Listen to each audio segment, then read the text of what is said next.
अस्सलामुअलैकुम, मैं हूं ज़ाहिद अमीन और आप देख रहे हैं हमारा यूट्यूब चैनल बाइक मैकेनिक्स। अगर आप हमारे चैनल पर नए हैं तो बराए मेहरबानी चैनल को सब्सक्राइब कर दें, लाइक कर दें और साथ बेल आइकन का बटन दबा दें ताकि हर आने वाली वीडियो आप तक पहुंचती रहे। तो चलो चलते हैं वीडियो की तरफ।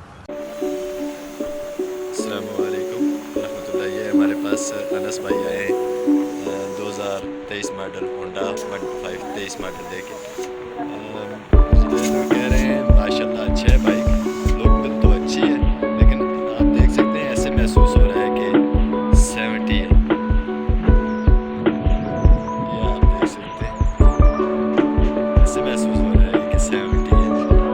ये देख सकते हैं और अभी बिल्कुल इसकी अभी रनिंग हुई है 69 किलोमीटर।